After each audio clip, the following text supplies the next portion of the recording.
Ředitel odboru kultury a cestovního ruchu hlavního města Prahy Jiří Služenko. Dobrý den. Dobrý den, hezké odpoledne.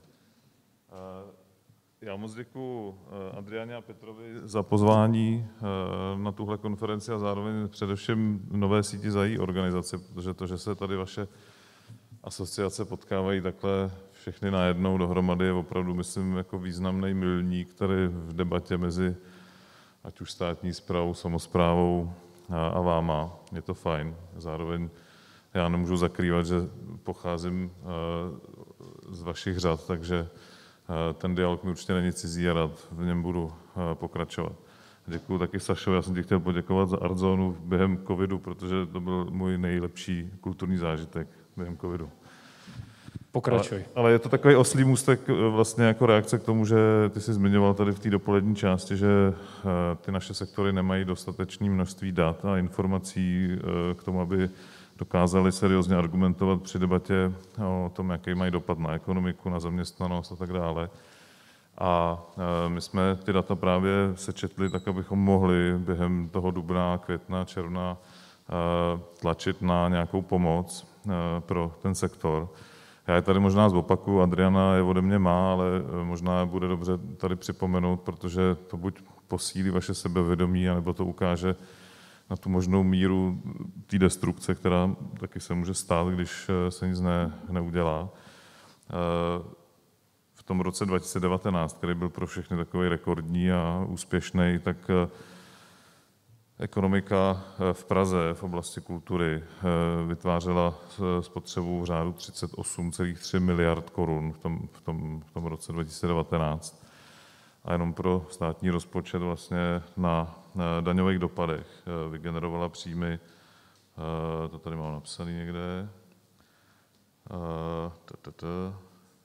14,8 miliard korun. To bylo na daních, co se odvedlo do státního rozpočtu z pražských kulturních průmyslů, což jsou, myslím, velmi slušný čísla na to, že dneska se bavíme o tom, že se ten sektor v krizi podpoří 1, 2, 3 miliardami. A zároveň je potřeba si uvědomit, že v těch kulturních odvětvích v Praze v roce 2019 pracovalo přibližně 50 000 zaměstnanců, přibližně půlka umělců, půlka těch technických profesí a ohroženo ztrátou zaměstnání nebo těch pozic při tom optimistickém scénáři, který počítal s tím, že už v září se vlastně pojede zase zpátky naplno, tak i v tomhle optimistickém scénáři jsme očekávali ztrátu nějakých 14 000 pracovních pozic, z toho přibližně 7 000 mezi umělci a 6 000 mezi těmi podpůrnými profesemi. Takže tyhle čísla nám pomohly při argumentaci na podporu, kterou už tady paní radní zmiňovala, která přišla vlastně velmi brzo, rychle. Ty peníze už jsou dneska všechny vyplacený. Myslím si, že to jsou i čísla, které potom vytváří argumentaci pro péči o ty OSVČ, o kterých jsme tady mluvili celý dopoledne. A to si myslím, že by měla být možná ta systémová změna, kterou by si mělo vzít do svých rukou právě třeba Ministerstvo kultury a vyjednat ten způsob podpory, jaký známe třeba z jiných zemí, z Francie, z Německa a tak dále, kde to prostě funguje umělec nebo ta podpůrná profese, která prostě zrovna v nějakou moment nemá práci, ale platí sociální, zdravotní, tak má nárok na nějakou podporu. Tak to jenom k těm číslům existují, děkuju moc Asociaci nezávislých divadel za to, že je velmi intenzivně sbírala na jaře, že v tom bude pokračovat. My se taky snažíme v tom zlepšit, protože vznikla na jaře, vlastně byl založený, zapsaný Ústav Kreativní Praha, který jako jednu z popisů práce má právě ten fact-based decision making, neboli prostě sbírání co nejvíce čísel, aby jsme potom na základě nich se mohli dobře rozhodnout. K čemu potřebujeme vás jako asociace, jako partnera? Potřebujeme vás, častokrát vás zveme do výběrových řízení jako účastníky za ty odborní členy. Čeká nás výběrový řízení končí volební nebo funkční období řadě ředitelů divadel, galerií, muzeí a tak dále. Řada z vás se účastní panelů hodnotících expertů v naší grantové komisi, respektive těch externích členů.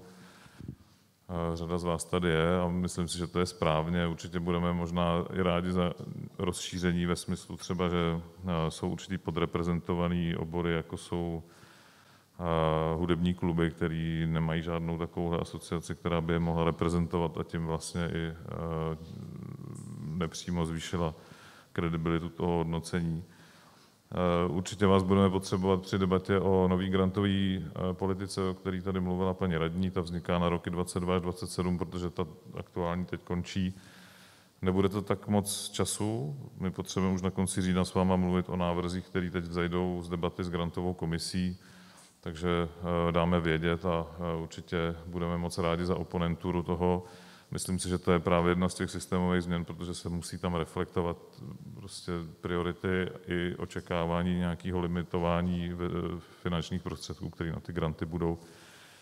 A možná právě jistá roztříštěnost té podpory se musí změnit na to, že se bude prostě koncentrovat do vybraných priorit, které, věřím, dáme společně dohromady.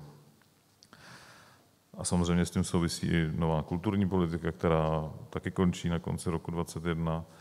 Nemyslím si, že ta současná by měla nějaký výrazný vady na kráse, ale určitě se ta situace mění a bude dobrý tu změnu reflektovat.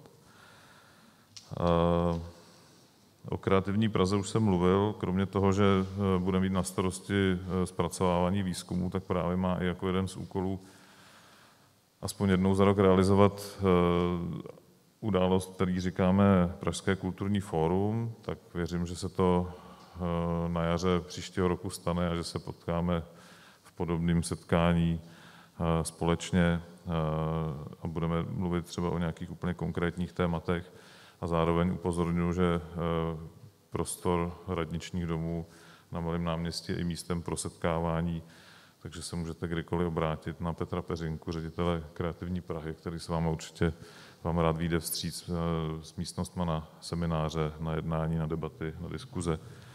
To věřím, že pro vás jako asociace je dobrá nabídka.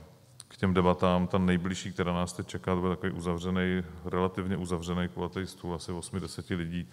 S divadelními novinami nás čeká debata na téma tanec a nový cirkus 19. listopadu. Ty výstupy se pak odprezentují v divadelních novinách, ale určitě tady vidím někoho, koho budeme zvát na tu debatu, takže se těším na debatu. No a jinak z toho, co vlastně si myslím systémově jako vychází z situace spojený s covidem, tak kromě toho, že jsme všichni řešili bezpečnostní, hygienické opatření a prevenci proti nákaze, a myslím si, že každý přišel s nějakým nápadem, který pak bohužel hygiena nějak nereflektovala a nepomohl nám v tom, aby jsme mohli dřív nebo víc otevřít události, tak si myslím, že naopak se projevila velká kreativita všech ve vytváření nových formátů. Myslím si, že i tuhletou zkušenost bychom měli právě reflektovat v té grantové politice, nejenom online formáty, ale i různé jiné možnosti toho, jak se prezentuje umění, jak se zvou diváci, jak se konzumuje, jak se tvoří ta nabídka. A ta debata, kterou tady zmiňoval pan náměstek Němeček, kterou spolu vedeme intenzivně, za což jsem rád, tak se často potom stáčí samozřejmě k infrastruktuře, protože trošku tady na to narazil i dopoledne Petr Prokop. Je vidět, že když ta infrastruktura má nějakou robustnost, tak dokáže přežít takovéhle krize a já si myslím, že zrovna infrastruktura nejenom v nezávislé sféře, ale bohužel teda i v té zřizované je často v situaci, prostě před 30 lety se nic nezměnilo až do dneška. Když to srovnáme s Polskem, kde jsou nový muzea, galerie, divadla, koncertní sály, tak tam si myslím, že je obrovský potenciál pro spolupráci Prahy s ministerstvem, především teda pro silný hlas Ministerstva kultury v těch investicích do tohohle tématu. No a na závěr, protože mi zbývá už posledních pár vteřin, tak si s dovolením neodpustím tady udělat malý self-promo. Scháním kolegu, kolegyni. Zítra nám končí možnost přihlásit se do výběrka na pozici zakázkář, zakázkářka neboli cifršpion odboru kultury, tak kdyby někdo mezi váma scháněl stabilní práci s dobrým šéfem, tak se neváhejte ozvat. Děkuju. Jiří Služenko, děkujeme.